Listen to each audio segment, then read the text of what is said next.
Are you ready to take a swim with the pontoon? I'm James, and I will be your host, as I always am. Now, it's been a bit of a somewhat uneventful week here. There have been a few things that have happened. I missed out on acquiring a P30, an H&K P30. Now, I would definitely be a lot more upset if it was 9mm. But it was a 40 slow and weak, and it does hurt. It still does hurt because I would have swapped it over to a 357 SIG as I did with my USP, which let's talk about it for a moment. Lost out on the H&K P30. I am pretty upset about that, but it is what it is. Maybe in a couple weeks, if it's still there, I will reacquire said P30. Now, let's talk about 40 Smith & Wesson HKs. This one, as you may know, or you may not because this is the first video that you've tuned into, this one was originally a 40 Smith & Wesson. And as sad as that is, I had to fix that. You will see it's got the Rim Country Manufacturing 357 SIG barrel in it. Now, a few videos ago and on Facebook and, of course, Instagram, I talked about a few issues I had with feeding last time that I shot it. I have a Glock magazine in my trove of projects that I have yet to finish to feed this thing, but I went through at least another 50 rounds today, and I had no issues whatsoever. This thing shot like a champ. It handles the 357 SIG like it was meant for it. And 40 Smith & Wesson, known to be a snappy round, is absorbed pretty well with this gun.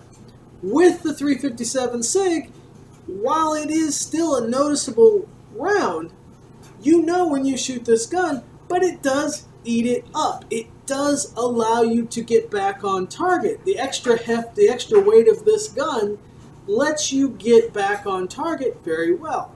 It's just a pleasure to shoot in 357 SIG.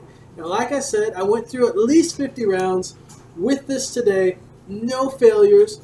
My girlfriend shot it. I was hoping to see maybe a limp wrist type failure, but it shot, it fed, it did like an H&K should, which is a very, very good thing. So probably the biggest part of getting a USP so far to actually shoot like an H&K probably has to do with opening up this feed ramp, which, if you can see, it's not completely polished as well as it should be. I'm not finished yet. This is still a work in progress.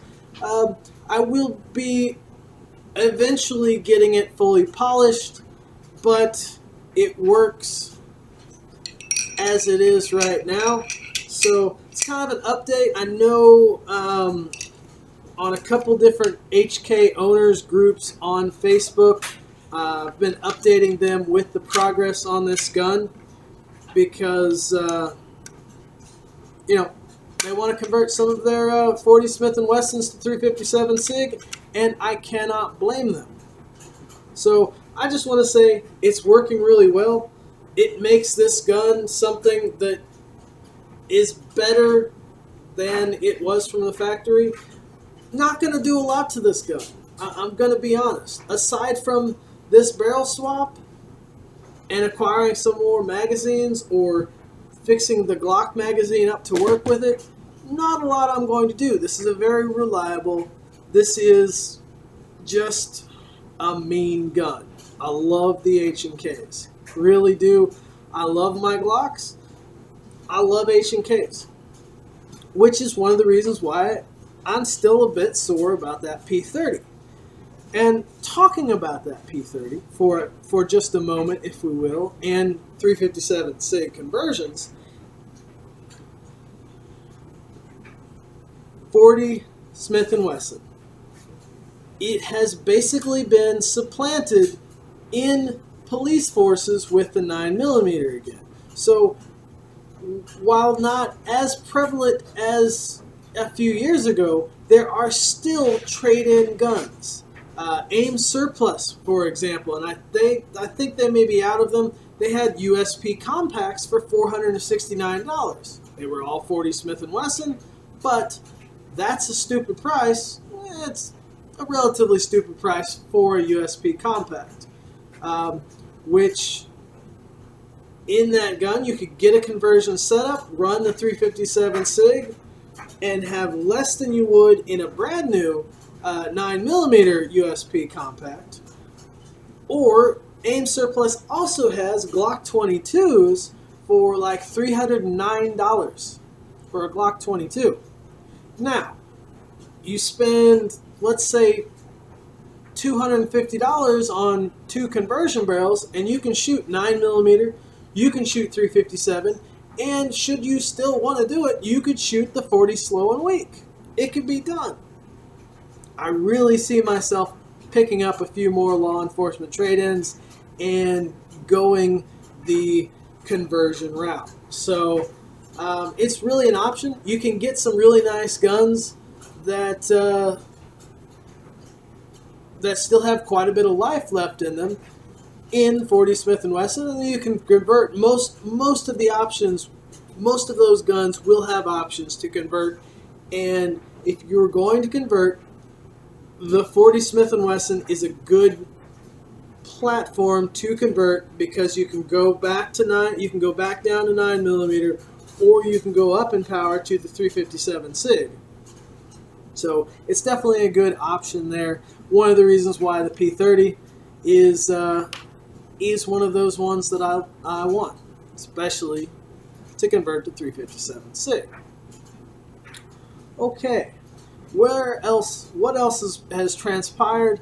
Well, let's talk triggers for a moment. My triggers are right about there. I am just about to send out my test triggers to a couple individuals to get some evaluation time, to see if they have the same luck that I do with my setup. So we'll get some feedback there. If I need to change some stuff, I'll change some things, but it will be a relatively simple run this time at this point, just so that I can maintain some sort of efficiency. There'll be 2 options. There'll be a basic option, which is trigger bar, trigger shoe. That's option 1. Then you have option 2, which is trigger bar, trigger shoe, and a Ghost Evo Elite connector. Now, why the Evo Elite? Because that is literally the best connector you are going to find. Now, it is not a drop-in. I'm going to get it close to being a drop-in, but in order for you to get it right to that razor's edge, you will need to do some filing on the trigger control tab. At that point, you will have what I consider damn near perfection. Now, I want to say it is perfection, but I know I'm always playing with things, and I may just be able to squeak a little bit more out of it. So it's damn near perfection, and I'm going to be sending them out to verify their perfection, and then they will be live on my website. So look forward to that. It's coming. They're almost there, and they are beautiful. If you like the Apex Tactical Shoe, which will be only offered in black at this point. I might do something to the trigger safeties. I can't believe I just said that because I don't want to lock myself into that, but I may paint the trigger safeties a couple different colors, or haven't decided yet, but it is something I'm tossing around. Don't repeat that. That's between you, me, and everybody at this point. So, triggers are almost done. They're good. Everybody who feels it, just, it's good. It's really good. And I have to thank Apex Tactical for building a shoe that I can work with. Because there are some people, there are some companies that have built a shoe that at this point I just can't work with. And who am I speaking of? I am speaking of one in particular at this point, and that is CMC. The CMC trigger shoe, one that I really, really wanted to like. I wanted to make this something beautiful. Something beyond aesthetically beautiful. Because to me, I find that long, I find that guy to be just a neat looking shoe. I like the CMC AR trigger. I shot a CMC AR trigger. It felt really good. And I knew when I first saw it, when I first saw that they were going to come up with a Glock trigger, I knew that it was not going to be what the AR trigger is. Just because it's a Glock. Just because of the mechanics of a Glock versus the mechanics of an AR. Okay? There's going to be some travel, but dear God, I did not know that I was going to have to literally change my license before the trigger broke. And once it broke, the reset's good. The reset really is, it acts like a Glock trigger, but because of how long it is, because of its form, it literally just, I haven't measured it, but it's literally just forever. And I worked on one. I worked on this one for a customer, for a friend, and I just did not get it where it needed to be. Because of how much travel it had, I did something a little bit different than what I normally do, and that made the travel of the trigger bar just not what it should have been, which of course doesn't drop the sear or the cruciform like it should every time. I tried to get a little bit of extra travel by taking off the lower rear of the shoe. It just, if I had had hair, I would have pulled it out, because the CMC trigger at this point pretty much kicked my ass. And it was an relatively expensive ass kicking, because I am replacing that trigger shoe. I will not be doing all of my modifications that I normally would do to it before I send it back to him, but I will be tweaking it some. I will be including a connector to help make it better, but at this point, I don't plan on making another expensive mistake. I will be working on this one since it is now basically mine. Before I just hang it on the wall of shame, I will be working with it, see if I can at least make it somewhat usable. One of my Glock 17 will use this trigger, but not reliably. So I may literally just end up having to, make a necklace out of it or something to remind me that you do fail from time to time. So the CMC trigger, unfortunately at this time, probably ever, will not be part of my modification program. It's just not a good design for the Glock platform. I want to like it. In its factory form, it shot, it worked, but the travel was just ridiculous. And I cannot, in good conscience, ever recommend a CMC Glock trigger.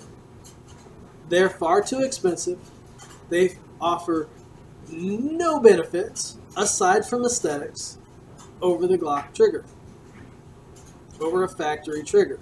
So if you get a chance, if you get a wild hair, and it's tickling you, stop. Buy an Apex shoe. Buy one from me. Buy one from me, and you will have something that is really worthy. But stay away from the CMC trigger. I hate to say it. I wanted to like it, but it did not work very well. So that's where we're at on the triggers. It's coming. They're almost there. You will see more information on the Instagram page before you see it here, because just don't have time for this place all the time. And I may get kicked out. What else do we have going on? A couple flashlights. I love flashlights. I really do. I love bright flashlights. And got a couple coming in. Now, for the most part, I really have been kind of one of those people that buys kind of like your basic flashlights that are, they're bright. They're definitely brighter than the candles that I grew up with. They definitely have more lumens than the little, C battery operated flashlights that I grew up with, and definitely more than mag lights. But they're definitely not as durable as something from, say, Surefire or Streamlight, or even Olight. But these are fun. I EDC one of these every day. It's a good little light. It's neat. It's fairly bright for what it is.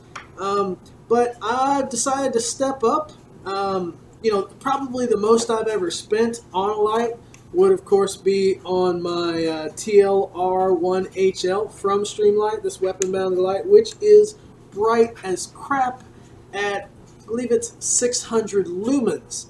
And I am of the belief, at least the way I see it, I do like a very bright flashlight on a tactical weapon.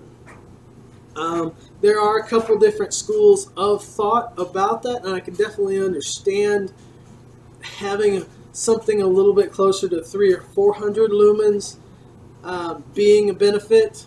And it's something that I'm going to do some playing around with to try to get what works best for me. Unfortunately, for that cause, I have another weapon light on order. It's something I'm going to try to do some back-to-back with, and that is the Olight PL2 Valkyrie, which is a 1200 lumen weapon light. This is 600, this is 800. This is 800. So you're looking at another 400 lumens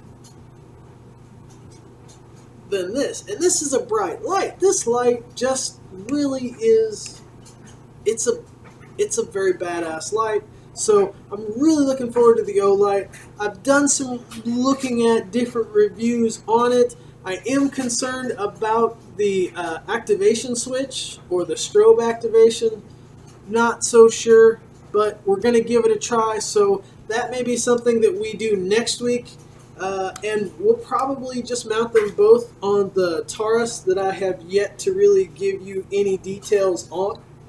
So maybe we can make it a flashlight and Taurus time together. And speaking of flashlights, we've got another one coming in.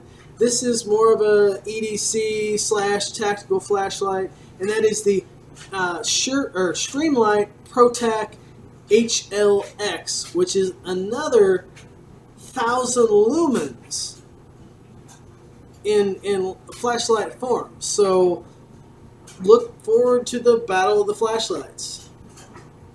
It's something that's definitely one of my passions. And with YouTube doing their thing, maybe this channel will mainly become different EDC type gear like flashlights, whereas my website will handle most of my firearm talk and my triggers. So that's where we're at. That's what may be next week. It's just going to depend on what happens, what gets delivered, what I have time for, and if I'm still here. So with that being said, I do not at this point have a dedicated Facebook page, so that is something that may eventually happen. I'm just not a big Not a big Facebook person. Just not anymore. So Instagram, the link. Just follow me on Instagram. That's where it's going to be at. That's where you're going to want to go. So like, subscribe, ask questions here, ask questions on Instagram. Check me out there, and I will see you next time on Tactical Pontoon.